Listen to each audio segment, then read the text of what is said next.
A paradise for asylum seekers. That's the words of the former Home Secretary Suella Braverman, who has slammed the system in the UK that seems to attract asylum seekers the world over, presenting Britain as an El Dorado for those that wish to come and those that wish to claim. My name's Tom Harwood, and this is GBN Originals.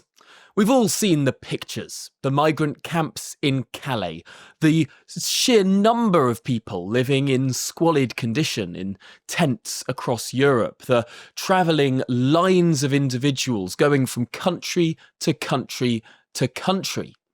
Why do so many of them go through safe country after safe country, after yet another safe country, far from war, far from danger, to then make one of the most treacherous journeys they can across the busiest shipping lane in the world in small, unseaworthy vessels to get across to the United Kingdom?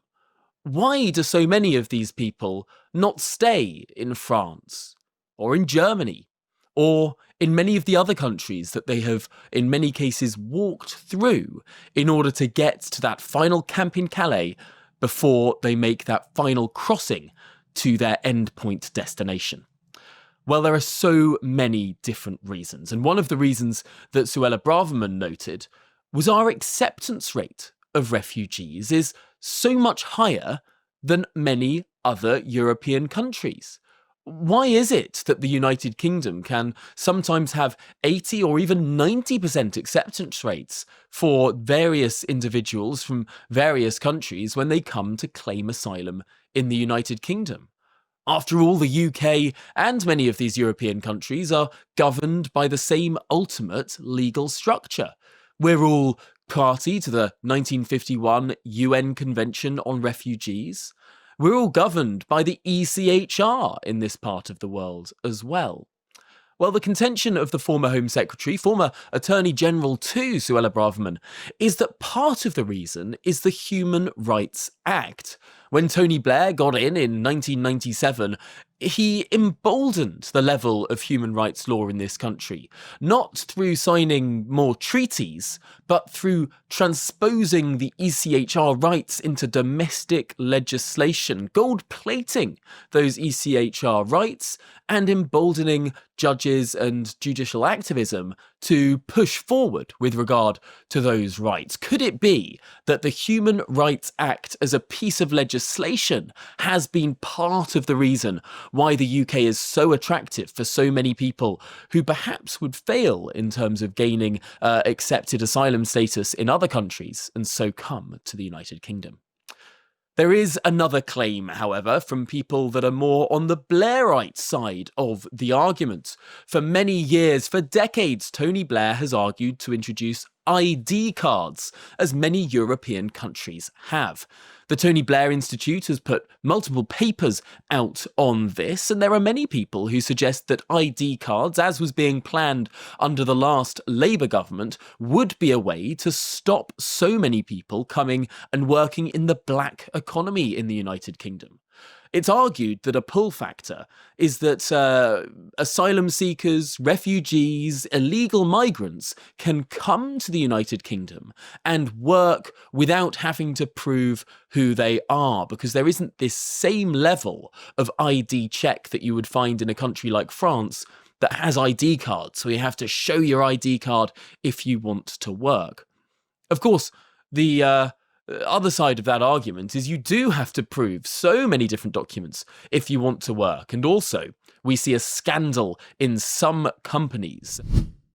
I used to have to use the razor that my ex-girlfriend used to shave her legs. It scratched me and it made me feel weird. But fear not, because Manscaped is back with a game changer. This isn't just any old shaver. We're talking about the Chairman Pro Electric Foil Shaver with two interchangeable skin-safe blade heads. One for that baby smooth look and another when you want to keep it a bit rugged. Get this, it's waterproof. You can use it in the shower, by the pool, or even while scuba diving if that's your thing. This beauty runs for 75 minutes on a single charge. That's enough enough time to shave your face, your mate's face, and still have juice left over for touch-ups. You'll also get their Power Shave Gel for a proper wet shave experience, and a face shave soother to keep your mug looking fresh and irritation-free. It's like having a barber in your bathroom, minus the awkward small talk. Click the link in the description and use the code GBN for a whopping 20% off and free shipping with the code GBN at manscaped.com. Join the 11 million blokes worldwide who trust Manscaped. Your face will thank you, and so will your wallet. It's been noted that some Deliveroo drivers, well, they are legitimate workers in this country with the right to work, but they simply swap out their roles for other people, for illegal migrants who pretend to be the people with the license and go off and do the work instead. The person with the license takes a siphon of that pay, and you see how that enables this dark and grey and even black economy. So the question there, would ID cards actually prevent anything at all? Is the problem not that these illegal migrants are in the country and living here anyway? Of course, one of the biggest draws, surely, is the room and board that the United Kingdom provides so many of these individuals. If you've gone from living in a tent on the north coast of France, wouldn't you trade that for a comfy hotel in a charming British town or city? Of course you would. Of course you'd take a free hotel over a thin and wispy tent in the north of France. This isn't about safety. This isn't necessarily about all of those claims that are being made. This is instead, to a large degree, I'm sure for some people, simply about the quality of accommodation they're offered off the back of taxpayer money. Because, of course, we spend millions of pounds every single day, billions of pounds every single year, putting up tens of thousands of illegal migrants in hotels as they await their claims. And that brings us on to the next point of contention. That the legal system in the United Kingdom is so gunged up that it takes so long to assess whether or not an illegal migrant is a legitimate refugee or someone who should and rightly be deported. Because that takes so long, people can live in hotels or supported accommodation for such a long time. They can then put down roots in this country that grant them rights under the ECHR. What do I mean by that? Well, they could start relationships, even get married, have long-term partners, have children. Once that happens, suddenly these individuals have a right to a family life, and that can keep them in the country. Could a faster legal system, could fast-tracked decisions actually be a push-away factor? Is the sclerosis in our legal system one of those pull factors that is drawing people to the UK because they know as long as the decision is not reached, as long as there is an appeal and then another appeal, and then perhaps another appeal, as long as these people are sitting in a legal limbo status for year after year in some cases, well then they might as well have been accepted anyway. The sclerosis in our legal system, clearly a pull factor too. But then there are some issues that the United Kingdom simply can't control. The UK, of course, ran the widest empire the world has ever seen. The language of this country, the language forged in these parts of the world over thousands of years, is now the lingua franca of the world. For many refugees coming from various countries all over the face of the world, the United Kingdom is one of the places they want to come simply because they can speak the language. Although some people would argue in many cases many cannot. That could also be one of those arguments in terms of why people think the United Kingdom is such a good place to come. The cultural impact, the standing of the United Kingdom on the world stage, it does loom large for many people when they think about where to make a better life for themselves. And that brings us on to the final point.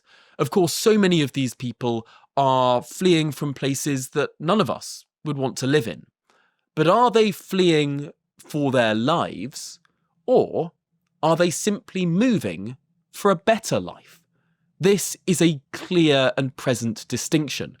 Of course, we can all think that there are so many countries around the world that are not up to Western living standards. And that's a sad thing, of course it is. Of course everyone wants to better their lives. But that is a different thing compared to people fleeing from warfare. And so many people who cross the channel on small boats are not fleeing warfare. They are simply moving from a place of less economic opportunity to a place they see as having more economic opportunity. And we haven't yet rationalised that in our system. We haven't yet been able to develop a proper model to decree that people who come to the United Kingdom from countries we think are safe, perhaps poor, yes, but safe nonetheless, these should be an automatic detain and deport situation. There are some European countries that have safe country lists. Why doesn't the UK do the same?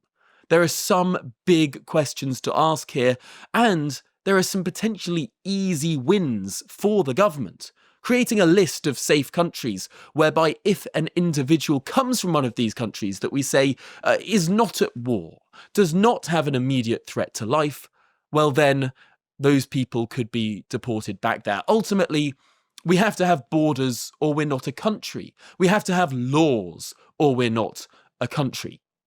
If we don't have a system of determining who is allowed to come into the country or who isn't, well then what sort of a state is being run at all? It's not a state if it is simply open to the entire world. That, I think, is something that is widely understood across the political spectrum, and yet curiously not implemented. So big things to think there for the government that promised to get small boat arrivals down, and yet a government that has seen 40% higher arrivals this year than last year so far. It's going in the wrong direction. More people are coming across the English Channel than ever before if we take it on a year-to-date basis. There is clearly so much more that needs to be done, and the Tories would argue that there needs to be a proper deterrent in place, a place to send individuals to if they can't be sent back to their home country. Yet one of the first things this new government did when it got elected back in July was scrap that Rwanda deterrent. Do you think that was a wise thing to do, or was the Rwanda scheme always a distraction? Do get involved in the comments section below, and remember to subscribe to the GB News YouTube channel for more original content.